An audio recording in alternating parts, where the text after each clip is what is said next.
We're less than a week away from the 2019 general elections, and Nigerians have never been more divided with regards to who they want to choose as a president in 2019.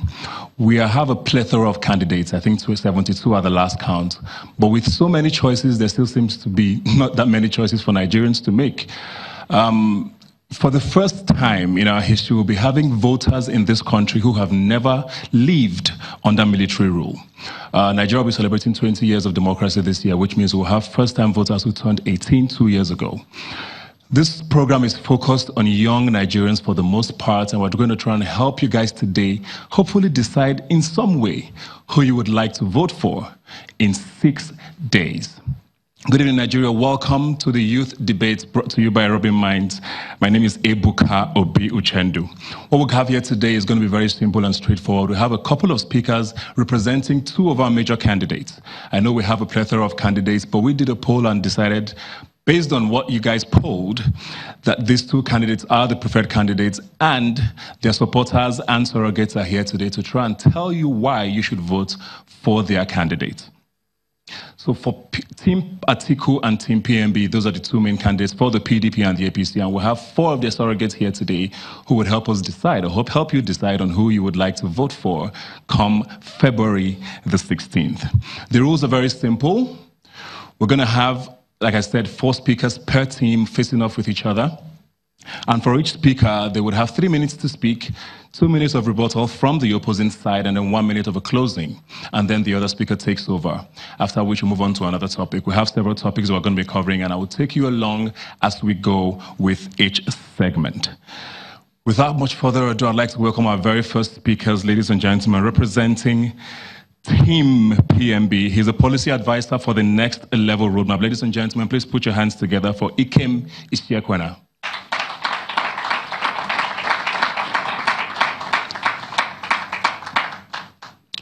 And for Team Atiku, the PDP Director of Operations and Strategy, Demola Rewaju.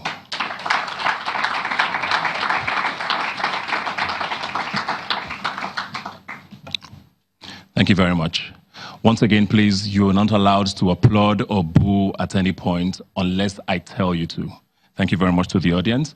Good evening, Demola. Good evening, Ikem. We just want to start off using the toss of a coin. And I don't know who wants to go, heads or tail.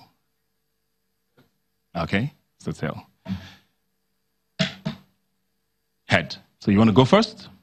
Yes, I think I would go first. Okay, so based on that part, the next speaker for Team Atiku will then go first, and we take it that way. You know what I mean? From the next speakers. So it's very simple. Our very first speaker, Demola Rewaju, your job here is very simple. Sell to us the idea of a better Nigeria for 3 minutes. Ikem will rebut for 2 minutes, and then you close for 1 minute. Then we go to Ikem to sell the roadmap for the next level, and then you rebut for 2 minutes, and then he closes for 1 minute. Demola, your time starts now. Good evening, studio guests. Good evening, viewers at home. Good evening again, Ebuka. Good evening, my co-debater. 4 years ago, I stood here, standing beside Ikem Isiekwena, and we debated on the way forward for Nigeria. I remember saying at that time that the promises which APC was bringing at that time were phantasmagorical. And today, that has been confirmed. 4 years after that, we are standing here. Ikem Isiekwena, at that time, was a Lagos lawyer. And, well, one of the points he made at that time was that their government was going to come in on jobs, jobs, jobs. If you watch the video on YouTube, you see it. It said jobs, jobs, jobs. The 3 of them who came at that time now have moved up. They've got jobs, jobs, jobs. But the majority of Nigerians do not have jobs, jobs, jobs. 21 million. That is the number of Nigerians who are presently unemployed. Never before in the history of our country have we had such a huge number. And to put it in perspective, that number is more than the population of Tunisia, more than the population of Belgium, more than the population of Netherlands, more than the population of Portugal. Those are the numbers under this present government. And so when they talk about wanting to be re-elected, we challenge that and show you a better option.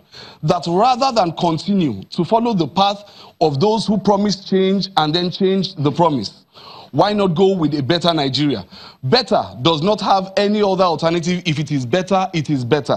What we saw was a negative change. What they are promising is a next level that can also be negative. But we speak today to a better Nigeria. What is the Atiku plan? The Atiku plan is anchored on 3 key issues: unity, security, prosperity. And he doesn't position as a messiah. He doesn't say that he has all the solutions. He says to you and I as young people here in the studio and at home, he says, let's get Nigeria working again.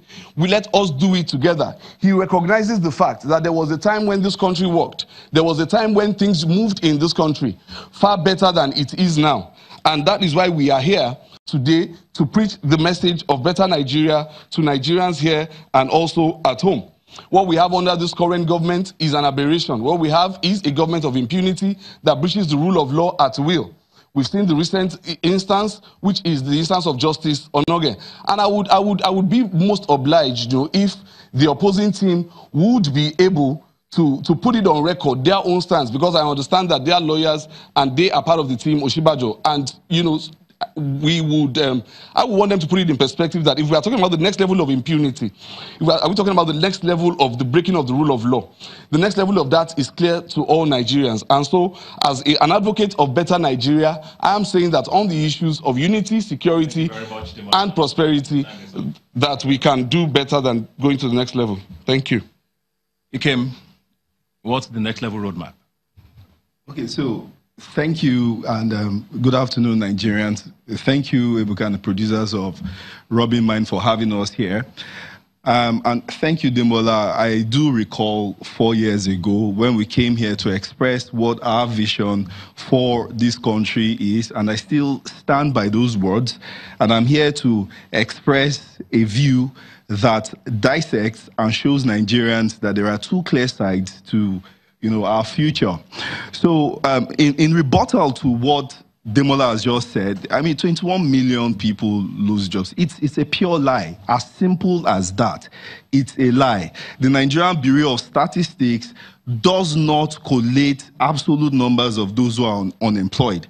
So I don't know where you pick up figures from, and it's the essential character of these parties' campaign, propagate false news, propagate lies, as though, when you say it repeatedly and enough, it somehow becomes truth. It's absolutely a lie. And just to put it in perspective, at the last quarter, there are more jobs gained from absolute numbers. Over 500,000 more jobs were gained, and over 4 years, more jobs have been created than we have lost jobs. But the problem with the country is the fact that we have a high birth rate, and many people are getting onto the job market, and those numbers who are graduating from tertiary institutions and secondary schools are far more than the opportunities that the economy has created. So I just want to put that by the side, and I just want us to interrogate what this Atiku plan is. Unlike us, we have a roadmap that is identified as a party roadmap. We have a manifesto that we came out to say 4 years ago, hold us to account for these things that we will do. We said we will do Empower. We said we will give direct jobs to young people. And you can check in every local government in this country, 500,000 young people are employed. We're talking about specifics. There are differences between us and them. And what I want us to get right is that this so-called Atiku plan is one man's plan. It is not a party plan. And they can turn around and say, no, we did not say this as a party. We have put forward a party plan. It is not a Buhari plan. It is not an Oshibajo plan. It is an APC plan. But what we have in this document is a phantom and a fake document that at best is a pass-off, and at worst is just a fraud on Nigerians. There are no specifics that say how you're going to get 50 million people out of poverty. Rather, we have shown in 3.5 years how 13 million Nigerians have been directly affected by our social investment policy. We have shown how we have taken this cankerworm called corruption, tackled it headlong, and we have addressed it. Just 4 years ago, just to remind you, put this in perspective, precisely on February 25th of 2015. Thank you very much, Ikem. Your time is up. Thank you very much. Demola, I don't know if anything jumped at you from what he said. In December 2014, Muhammadu Buhari, then general, after he won the APC primaries in Lagos State, Teslim Balogun Stadium, he stood up and promised Nigerians restructuring. He tied himself to restructuring. Eventually, he got into power. The man said he doesn't understand what restructuring is. Our candidate is promising restructuring as a way to bring back the unity of this country, the security of this country, and to lead us back into prosperity. He came doubted the statistics about 21 million Nigerians in poverty. In the second quarter of 2015, 6 million people were unemployed. 6 million people were unemployed in second quarter of 2015, according to Nigerian Bureau of Statistics. Nigerian Bureau of Statistics, third quarter of 2018, Nigerians are out there, they can fact check it. 21 million people unemployed in Nigeria. 23.3% is the number of those who are underemployed, and the total number of unemployed and underemployed is about 43.1% in the country. But this is what APC does. They pull down institutions just for the sake of politics. For you to stand here and doubt the facts that are backed by Nigerian Bureau of Statistics, I mean, they castigated the man. An aide to the president came up and said that, the facts the man was throwing about were not correct. For the purpose of politics, I think, when we quote facts, we should always stick to the facts. And he said that the Atiku plan is the plan of one man. No, it is not. The reason why as a matter of fact, someone from our team here, Mohammed Bello, was part of the drafting of that policy. He was part of those who drafted that policy, a young person, and he represented us adequately. The reason why it is called the Atiku plan is because our candidate understands the importance of attaching himself and his personal integrity and credibility to the document he's presenting to Nigerians for Nigerians to enter into an electoral covenant with. Their candidate did not do that. As a matter of fact, unprecedentedly since 1914, the first act of President Muhammadu Buhari in office was to deny the electoral covenant that brought him into office with Nigerians. And so our candidate is not doing that. He is tying himself strongly to that plan and calling it the Atiku plan. It doesn't mean that nobody has an input into it as he thinks, but Nigerians understand. Talking about fake documents, I'm sure they would understand that, because the manifesto they uploaded on the website of the APC, as published by many of their members on Twitter and even on Facebook, apc.com.ng, that manifesto, Nigerians know it. If they check online, it was riddled with, it was something they just downloaded from somewhere and copied. But we are saying to Nigerians, next level can be anything. The next level of a thing can be worse. But when you say better Nigeria, that means we do not want it to be what it is. Next level represents the most backward trend in this country, and we are saying to Nigerians, if you want things to get better, it will get better with the PDP. We are promising jobs, and not the kind of jobs that they are talking about, giving handouts, which Nigerians will remember. If you go on YouTube, you watch it. 4 years ago, I said that what they would do was tokenism. I'm sure Ikem will remember. I said they will be doing tokenism. In fact, I gesticulated this way, that they will be doing tokenism, and that is what they are doing now. As a matter of fact, a professor of law who has lectured in law for so long, thank you very he had an opportunity to be on this program. Thank you very much, Demola. Well, you did hear him there, and he's made a few points, and you seem to be laughing, especially at the part where he was quoting National Bureau of Statistics. I don't know if you have a point about that.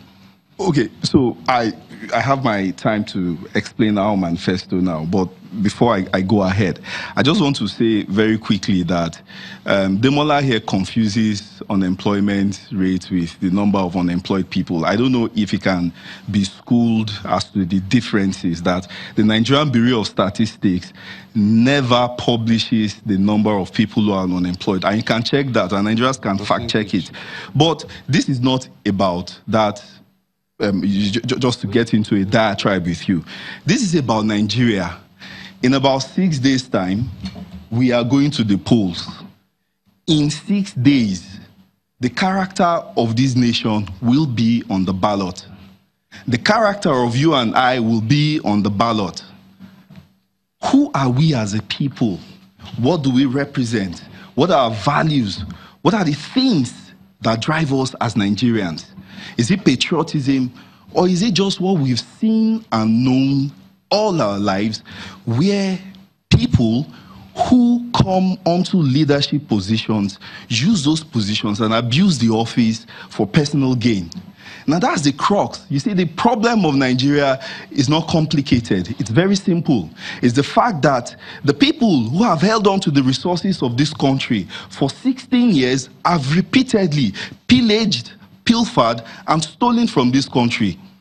4 years ago, we stood here together, and we know very well now, after the fact, that on February the 25th, after the elections were deferred and postponed, Some guys went into the Central Bank of Nigeria, took out $289 million US, well, and they shared it. Court conviction. They shared it. Conviction. Now these are court papers. They just shared the money, and such that months after, there was not a single dollar to get out of the Central Bank of Nigeria.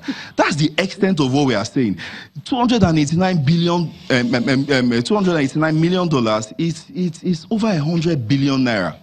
Preceding that, 100 billion naira was taken out of the treasury again, shared for purposes of election.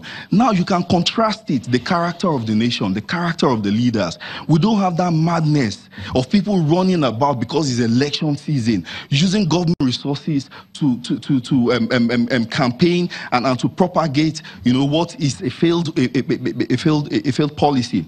Now you have to put this in perspective and ask how these sums of money could have been spent. And you can compare and contrast and say, what is the character?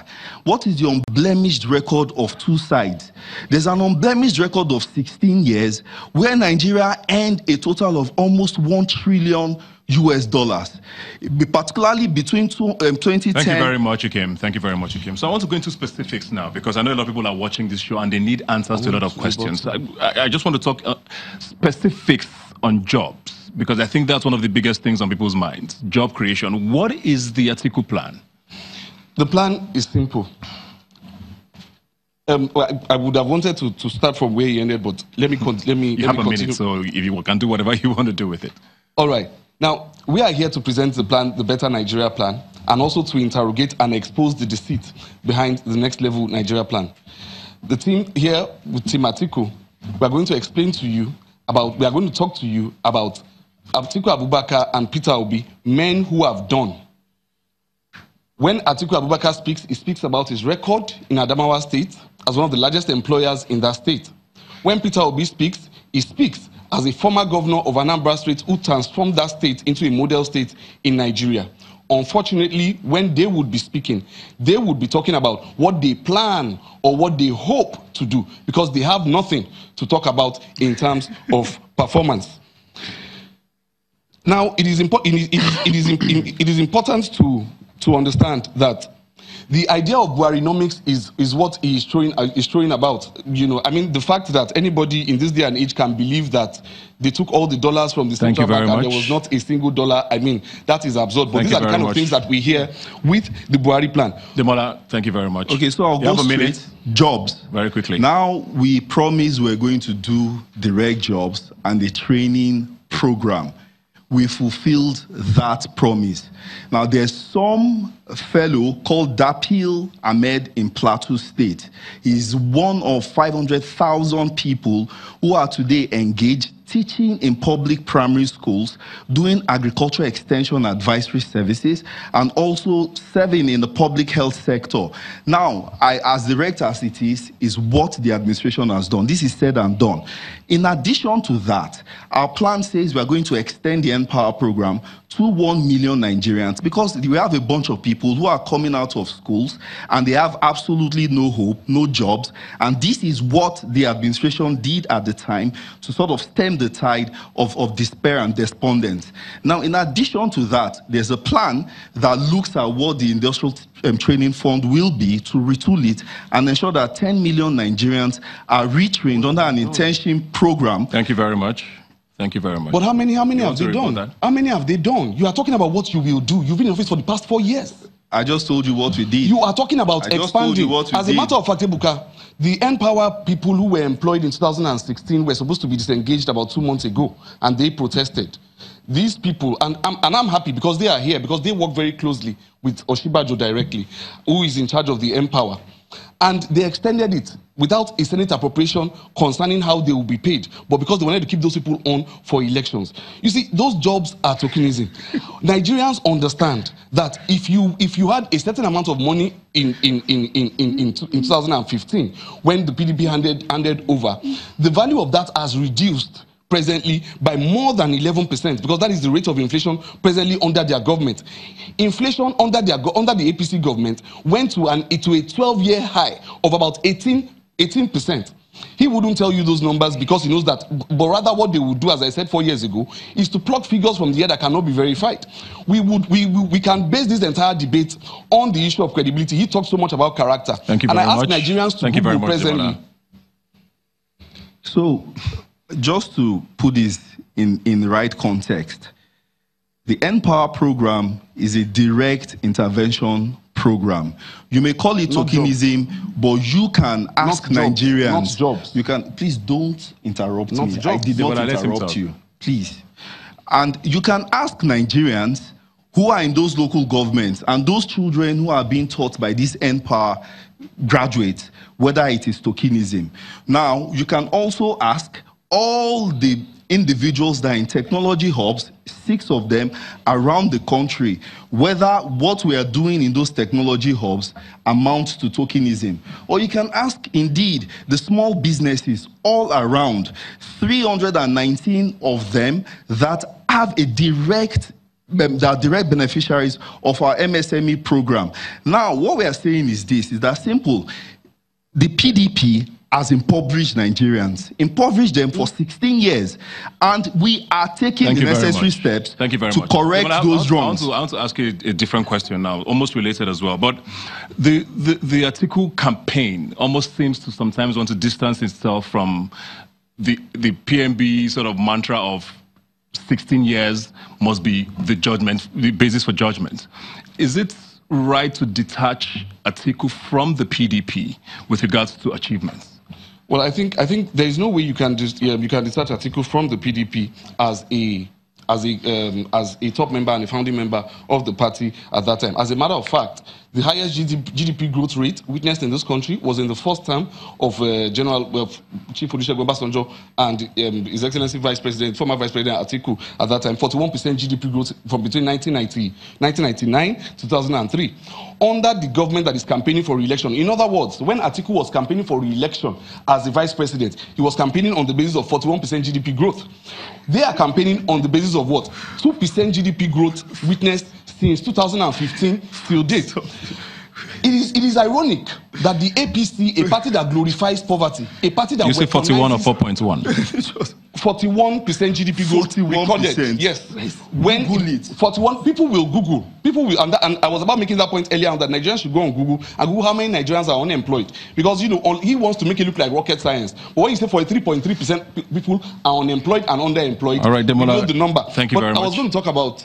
Sorry, I need to go to him now. A lot of these statistics are very important because there's a lot of things thrown at Nigerians with regards to the present government. But the statistics don't lie. Yes. There's statistics everywhere. The poverty index says it. The unemployment rate says it. But the government continues to say otherwise. Why should we believe you instead of what we see? Okay, first, just to clarify, it was a 2.35% GDP growth as of when Muhammadu Buhari became president in 2015. So get your figures 99 right. to 2003. Now let me make the point. So what we have is someone comes into your home, plunders it for 16 years, pilfers from you, and comes out 3.5 years. A repairman comes, is fixing it, and he says essentially to you, you are poor, you are poor. It's cynical at best. You know, and what we have is that if you look at the poverty rate, as of 2004, we had 63 million people who were extremely poor. Now, PDP grew that number to 112 million.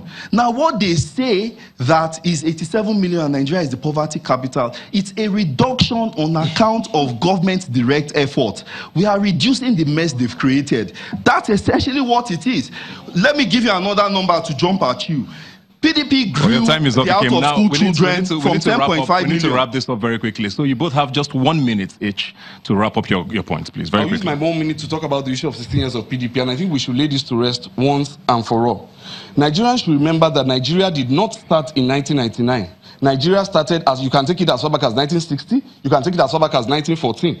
You can take it as far back as whenever you like, but do not start the history of Nigeria from 1999. Nigeria is where it is today as a sum total of our past, a past which General Muhammadu Buhari was a part of. In 1979, in 1983, December 31, 1983, General Muhammadu Buhari ended democracy and started 16 years of military that has led to the greatest outburst of impunity in this country presently from 1983, and that did not end until 1999 when the PDP took over. It is that military mentality that still exists in this present government, and that is why they continue to breach the rule of law with impunity. And that brings us to the issue of Chief Justice Onogen.